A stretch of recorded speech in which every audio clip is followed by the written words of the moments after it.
জনাব আবু আলম শহীদ খান, গত দুদিন থেকে আমরা দেখছি ফিলিং স্টেশনে যানবাহনের চাপ একটু কমেছে। আপনার পর্যবেক্ষণ কি? জ্বালানি সংকট কি একটু সহনীয় হলো? সরকার বলেছে সরবরাহ তারা বাড়িয়েছে, যদিও অনেক ফিলিং স্টেশনের মালিক বলছেন তাদের সরবরাহ আগের মতোই আছে। আপনার কাছে কি মনে হয় বা আপনার কাছে কি তথ্য আছে জ্বালানি সংকট, বিশেষ করে এই যে জ্বালানি তেল, এই সংকটটাকে আপনি কিছু কি কম মনে হচ্ছে, না পরিস্থিতির কারণে কিছুটা মনে হচ্ছে একটু সংকট কাটছে, আবার সেটা আবার বাড়বে পরে? এখন দেখেন যে প্যানিক বাইং যেটা ছিল সেটা হয়তো একটু কমে গেছে। আচ্ছা, দাম বাড়ানোর কারণে যারা প্রফিটিয়ারিং করার জন্য কিছু তেল সংগ্রহ করছিল তারা হয়তো এখন আর তেল সংগ্রহ করছে না। বাট জ্বালানি তেলের চাহিদা এবং যোগানের মধ্যে একটা ফারাক কিন্তু থেকে যাবে, এবং ফারাক আছে এবং এটা আরও দীর্ঘ হবে।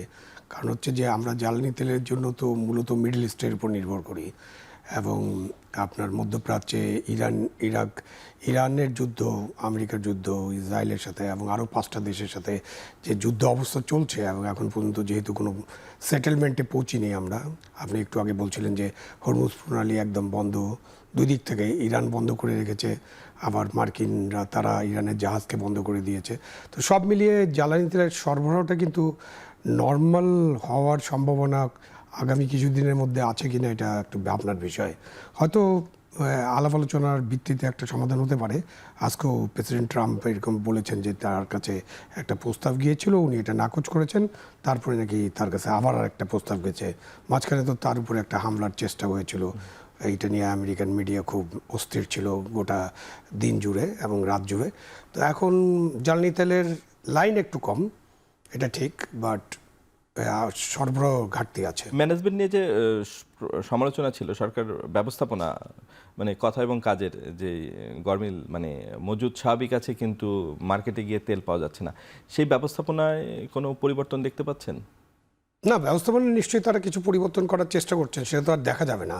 ধরেন মন্ত্রী সাহেব কী করছেন, সচিব কী করছেন, পেট্রোলিয়াম কর্পোরেশন চেয়ারম্যান, এবং সবখানে মানে তারা একটা বার্তা দিয়েছেন ডিপো থেকে সরবরাহ বাড়িয়েছেন বলতে। ডেপুটি কমিশনারে কী করছেন যারা কাজটা করেন মাঠে, তো সেটা তো আর চোখে দেখা যাবে না। বাট কিছু ব্যবস্থাপনার হয়তো উন্নতি ঘটেছে। বাট প্রথম থেকে যেভাবে বলা হয়েছিল সেভাবে না বলেই সংকটের ব্যাপারটা তুলে ধরা উচিত ছিল।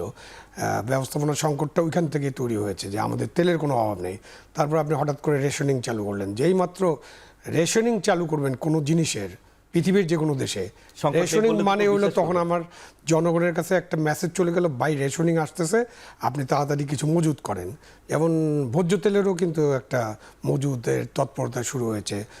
ইভেন আমি এটা তো কোনো ব্যবসায়ীর বাজারে পাওয়া যাচ্ছে, হ্যাঁ, ব্যবসায়ীর কাছে শুনি নেই, আমি আমাদের গৃহস্থালী মানুষ যারা আমাদের আত্মীয় স্বজন আছে তারা বলছে এই খাবার তেল তো পাওয়া যাবে না, জানালি কোথায়, খাবার তেল কিনতে হবে এখন। তো এই অবস্থা আর কি, যে যখনই আমরা কিছু শুনি তখনই একটা প্যানিক বাইংয়ের প্রবণতা চলে আসে।